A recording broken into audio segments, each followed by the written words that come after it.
All right, we're here at my urban worm bag, and today I'm going to show you how we are going to dispose of a whole bunch of coffee grounds. We're going to check on how this bin has been doing over the last 29 days, and we are going to bulk it up and give it a big feeding and lots of bedding. So when we harvested last time, we actually filled this all the way up to the top before we harvested, and you can see just how low it is right now after that harvest and the feeding, and we got 50 pounds out of that harvest. So in between that time, we have been adding some food, and I've just kind of been putting in our paper towels and napkins in here for the worms to feast on. And you can see there were a whole bunch on there. But I think what I'm going to do is take them out so we can get to the bulk of what was fed down here. So when I did come in, I fed right down here in the middle. So I'm just going to kind of pull from in here and turn over and see what we've got. Oh my gosh.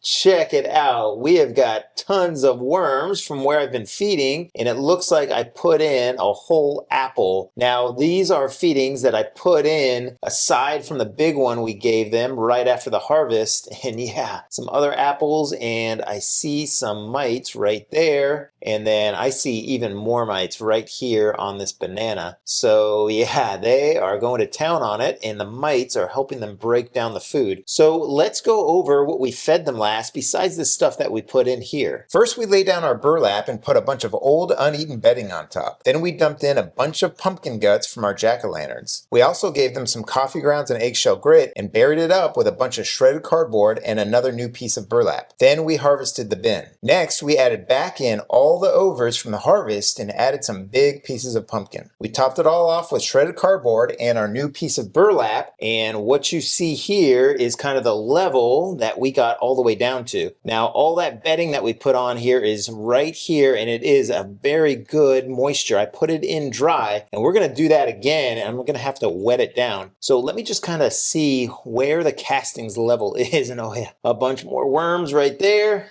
But yeah, right here is kind of where the castings are. And below here somewhere is that other piece of burlap that the worms are probably feasting on. And the lower I go, the more worms, oh my gosh, the more worms I'm finding. So maybe some of our pumpkin is down there and continuing to get eaten. So yeah, oh yeah, man, there are so many worms in here. I love this. Let's go over to the sides and see if they are kind of doing the same thing over here.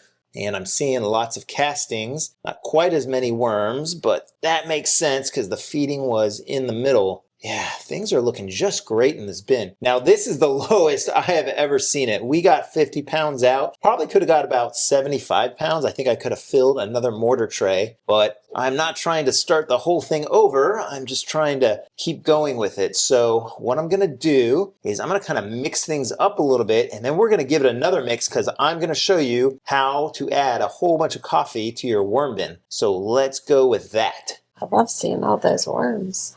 So this right here is about 3 pounds of coffee. As we take our coffee out, we go ahead and put it in these containers after we brew it. And I'm going to dump one in right now. So I'm just going to kind of sprinkle it all over. And it sits on our counter. I know the executive producer doesn't like that. So it dries out. It also gets a little moldy. I'm going to definitely not breathe that stuff in. But I'm going to dump the whole thing out just like that. And then what we're going to do is we are going to bury this under and mix it up a whole lot. So the worms are going to have little tiny pieces of coffee to eat whenever they need to. And that will help us to kind of get them to eat the coffee without it heating up. So that right there is looking really good. So next I'm going to put in some of this old bedding just like that. I'm just kind of rip it up to help it out. And I'm also going to spread it out. Now I have that whole other coffee container to put in here. Hopefully I don't forget, but I'm going to mix that up with all the shredded cardboard we're going to put on the very top of this bin. So a little bit more ripping up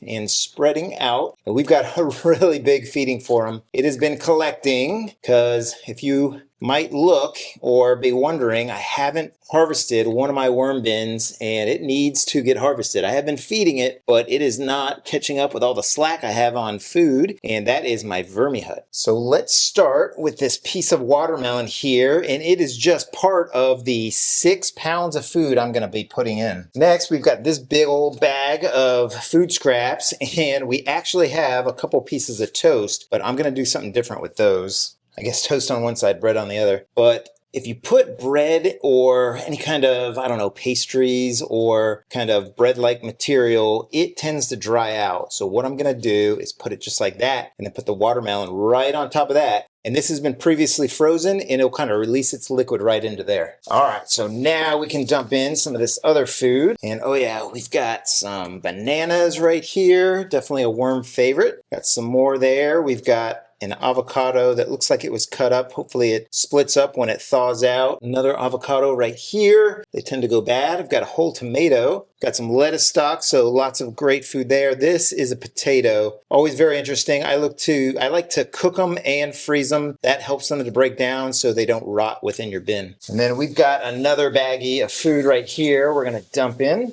And then it looks like we've got some grapes, we've got some strawberries, peppers, and onions. And that is one of the things about your worm bins. You don't really want your food to rot within your worm bin. And when I say rot, I mean like get infused with bad bacteria, anaerobic bacteria that's gonna make your, anaerobic bacteria that's gonna make your worm bin smell. What you want is the good bacteria to come in here, the aerobic bacteria, start breaking it down and have the worms shortly after start eating the food, and that prevents any smells. And the way to do that is not to overfeed them. But this looks like an enormous amount of food, and it is, but I have 10,000 worms in here. All right, so next we're gonna give them a good amount of grit. I think it's been a little while since we put this in here in this amount, but they are going to get a good treat with all this food, and they use this in their gizzards to break their food up, and it also is a great buffer for your bin if your bin's too acidic. Usually it's not too basic, but either way, it will get it back to a more neutral pH. All right, so the next thing I'm going to do is I'm going to try and bring the level up to maybe about here with shredded cardboard, and then we're going to mix in that coffee. Now, the bag my mom gave me full of shredded cardboard is about 40 gallons, and I just don't want to lift it up over here, so we're going to be doing a bunch of piles of this. Got my trusty container here, and it does a good job of helping me to spread it out.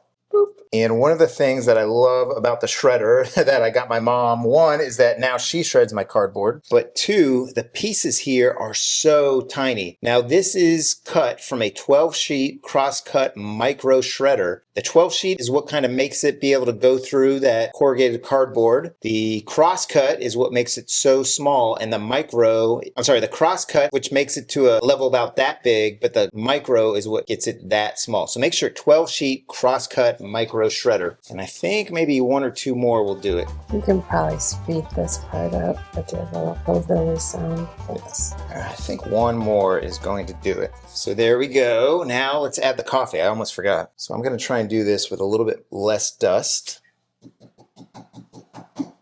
And we'll kind of massage it in so that it is not going to get so dusty, because that was not too fun, trying to stay away from breathing it in. Oh yeah, just like that. Now this is super, super dry. So what we're going to do is come in here with some water. Here's my trusty tiny watering can, and let's just put it in. I think we're going to do a couple of these. Oh, sweet.